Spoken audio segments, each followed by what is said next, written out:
Shalom, salam sejahtera dalam kasih dan anugerah dari Tuhan Yesus Kristus, Kepala Gereja kita.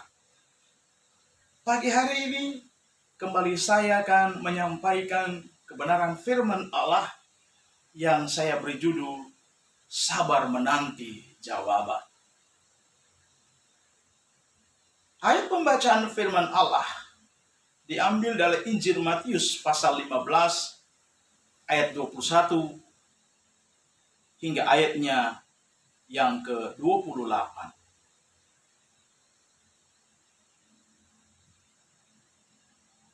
Di dalam ayatnya yang ke-27 menjadi bahan perenungan kita, kata perempuan itu, "Benar Tuhan, namun anjing itu makan rema-rema yang jatuh dari meja Tuhan."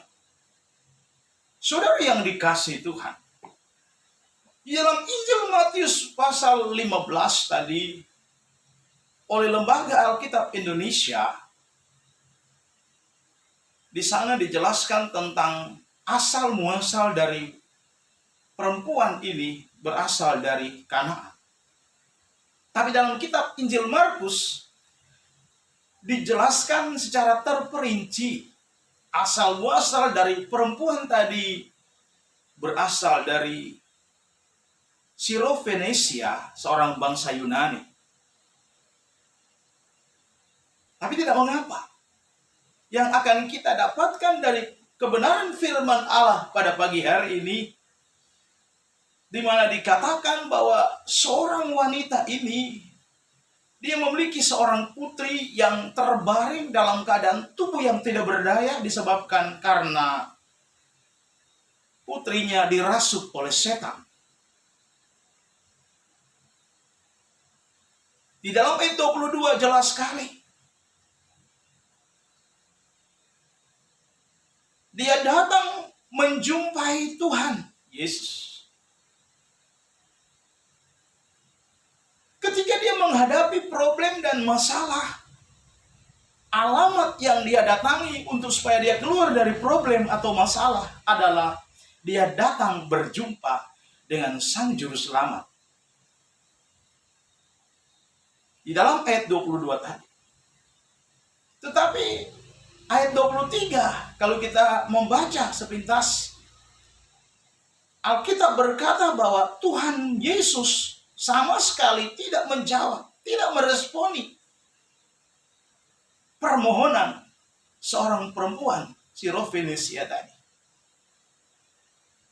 Dalam ayat yang ke-23, bagian B, bahkan yang lebih miris lagi, tak kala dia meminta solusi dari dia mau keluar dari problem, masalah yang menimpa kehidupan keluarganya, selain Yesus tidak langsung meresponi permohonan perempuan tadi,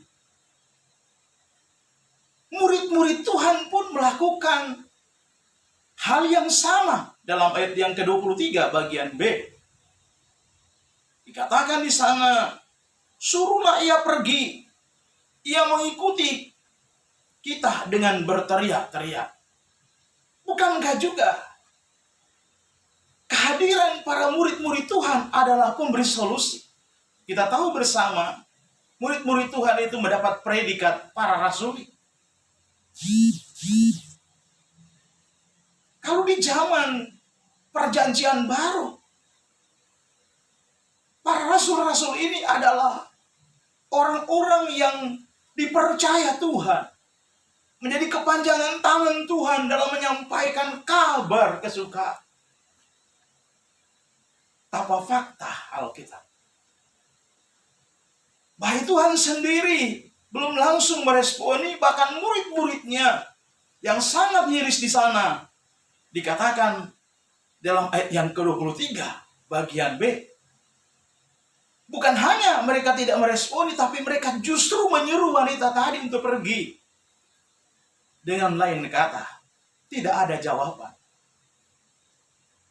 Kalau itu datang dalam hidup kita, saudaraku, ketika seorang perempuan Kanaan berjumpa dengan Tuhan, dan dia berseru kepada Tuhan, "Kasihanilah Aku Tuhan, anak Daud. Karena anak perempuanku kerasukan setan dan dia sangat menderita. Dalam ayat yang ke-22 tadi. Tapi ayat 23 bagian A. Saudaraku, tidak juga langsung diresponi oleh Tuhan. Ayat yang ke-23 bagian B. Pun dia menerima tantangan dari murid-murid Tuhan. Dia menyuruh dia pergi. Mereka menyuruh dia pergi. Padahal ketika wanita tadi, perempuan tadi, untuk mau keluar dari problem atau masalah keluarganya, dia tidak salah alamat. Dia mencari pertolongan dari itu kepada Tuhan. Dia mencari solusi dan pertolongan kepada murid-muridnya. Tapi yang ada seolah-olah tidak digubris baik Tuhan maupun murid-murid Tuhan. Apa yang kita tangkap dari kebenaran firman Allah? Andaikan kejadian di atas terjadi dalam kehidupan kita, apa yang akan kita perbuat?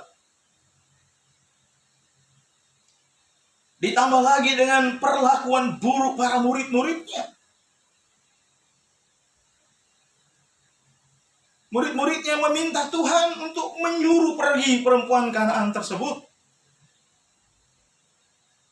Bagaimana kita menyikapi? Apakah kita marah, menggerutu, dan dengan perasaan kecewa kita tinggalkan Tuhan? Saudara yang dikasihi Tuhan. Namun perempuan Kanaan itu bukan orang yang gampang berputus asa, gampang menyerah kepada kondisi dan keadaan. Apa yang dialami tidak menciutkan iman dan percayanya kepada Tuhan. Kalau kita teliti baik-baik ayat ini, datang kepada kita. Saudaraku, kita belajar kepada wanita Sirofenesia tadi. Apa yang dia alami tidak menciutkan iman dan kepercayaannya kepada Tuhan. Dia konsisten imannya kepada Tuhan. Saudara yang dikasihi Tuhan, mengapa perempuan Kanaan itu tidak mendapat pelayanan yang semestinya? Alasan dalam Markus pasal 7 ayat 26, karena ia tidak termasuk orang Israel. Mungkinkah juga dalam hidup kita berkata dalam menjadi bahan perenungan, apakah Tuhan Yesus hanya menyelamatkan bangsa Israel? Saudaraku, bukankah Tuhan Yesus itu adalah milik segala bangsa? Firman Allah berkata dalam Roma pasal 39, ya benar, Tuhan Yesus Kristus adalah Tuhan bagi segala bangsa. Saudara, perempuan Kanaan ini mempunyai iman yang luar biasa. Tidak gampang goyah dan putus asa. Dengan segala hikmat Tuhan, ia datang kepada Kristus dan memperlakukan Kristus sebagai Tuhan dan Raja. Bukti ia datang dengan rendah hati dan menyembah Dia dalam ayat 25. Luar biasa. Apakah perempuan ini berhasil melunakkan hati Tuhan? Dalam ayat yang ke-26 kalau kita lihat lanjut, dia mendapatkan respon positif dari Tuhan. Ayat 26 menjelaskan betapa terkejutnya perempuan itu mendengar jawaban dari Kristus. Justru dia diumpamakan seperti anjing. Betapa miris dia mendengar dari tutur lisan Yesus, Tuhan. Dia diibaratkan seperti anjing. Tetapi apakah perempuan Sirofenesia tadi atau perempuan Kanaan tadi sakit hati? Mari kita renungkan bersama. Kunci untuk menerima anugerah dari Tuhan adalah rendah hati dan ketulusan hati, saudaraku. Tuhan tahu kondisi dan keadaan perempuan ini. Tuhan tahu kondisi dan keadaan si wanita Filofesia tadi. Kualitas imannya, kualitas rohaninya sangat mumpuni. Sehingga dia memberi jawaban dengan telak, benar Tuhan. Namun anjing itu makan remah-remah yang jatuh dari meja tuannya. Kalau kita mengulas kata yang diungkap oleh wanita tadi, betapa rendah hati dia memperlakukan Tuhan, meskipun Tuhan seolah-olah menyakiti dia. Bahkan murid-muridnya melukai hatinya, yang sangat iris mengusir dia pergi. Tidak lantas dia mudah menyerah. Ikuti oleh kitab suci, benar Tuhan. Namun anjing itu makan remah-remah yang jatuh dari meja Tuhan. Apa tanggapan Tuhan Yesus? Tuhan melihat kerendahan hati dan ketulusan serta iman yang amat besar dari perkataan perempuan itu, sehingga ia mampu melunakkan hati Tuhan. Di dalam ayat selanjutnya, Yesus menjawab. Tadi dimulai dengan kata perempuan, tapi berakhir dengan jawaban yang sangat telak, yang sangat mumpuni, yang sangat sempurna. Tuhan memanggil bukan lagi perempuan. Hai ibu, besar imanmu, maka jadilah kepadamu seperti yang kau kehendaki. Saudaraku, Tuhan itu baik. Ada kalanya ia menguji iman kita agar bertumbuh dan menjadi dewasa di dalam Tuhan. Datang pertanyaan kepada kita, apakah saat ini kita dalam pergumulan yang berat dan beban hidup yang sedang menindih kehidupan kita? Mungkin kita sudah banyak berdoa, namun jawaban dari Tuhan tak kunjung datang. Seolah-olah Tuhan tidak peduli pada kita. Tetapi Yesus mengatakan, dalam kebenaran Allah, Dia mengerti kesulitan kita, saudaraku yang dikasihi Tuhan. Dalam Roma 12 ayat 12 dan berkata, dia belajar dari bacaan di atas tadi, luar biasa. Dan sebagai orang kita, sebagai orang percaya, biarlah kita berkata, sebenarnya aku tidak layak menerima anugerah, ya Bapa. Namun setetes anugerahmu cukuplah bagiku. Seperti remah-remah yang jatuh cukup bagi anjing, setetes anugerahmu cukup menghidupiku dan memulihkan rumah tanggaku.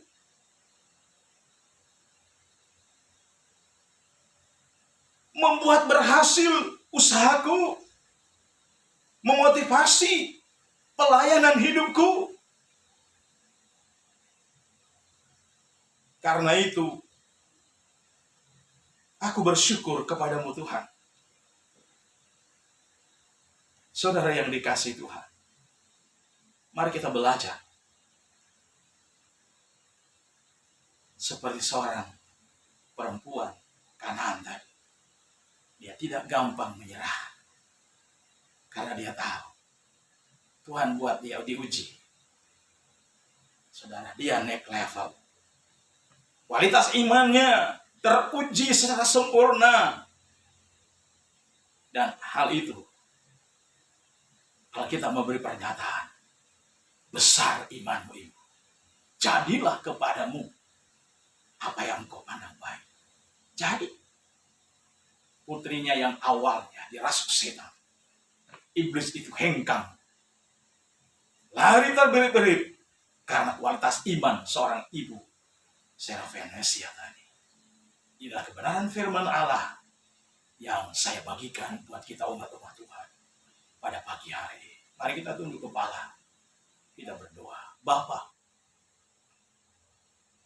acap kali kami juga sering mengalami yang namanya seolah-olah ketika kami bergumul, hari-hari dalam pergumulan, kami pun sering diuji oleh Tuhan. Ada yang langsung dijawab, ada yang tertunda berbulan-bulan, bahkan bertahun-tahun. Tetapi kami tahu, Engkau Bapa kami yang kekal, Bapa kami yang baik. Engkau menguji kami umat-umat Allah, tidak melampaui kekuatan kami manusia. Kami belajar terhadap kebenaran firman Allah pagi hari tentang kualitas hidup seorang perempuan Syrovenesia yang percaya kepada Tuhan. Mendidik menuntun perjalanan hidup kami umat-umat Allah supaya kami tidak mudah menyerah, tidak mudah mempersalahkan orang lain, tidak pula mempersalahkan Tuhan. Tapi kami percaya di balik kesukaran dan kesulitan, kami mempertaruhkan iman kami yang permanen kepada Tuhan. Kami percaya pasti ada jawaban yang daripada Tuhan. Terima kasih Bapa. Engkau berikan kami kekuatan baru dalam menghadapi berbagai persoalan. Terlebih kami selama beberapa bulan kami di rumah disebabkan karena kondisi yang melanda dunia ini. Tapi kami percaya di balik kesulitan yang kami alami, Engkau selalu ada di segala sesuatu. Dalam kondisi apapun, Engkau selalu ada dalam hidup kami. Terima kasih Bapa. Sempurnakan kebenaran firman Allah yang hamba sampaikan kepada para pendengar, umat-umat Allah yang mendengarkan kebenaran dan nasihat Tuhan pada pagi hari. Di dalam nama Tuhan kami Yesus Kristus, kami berdoa dan mengucap syukur. Haleluya, haleluya, amin.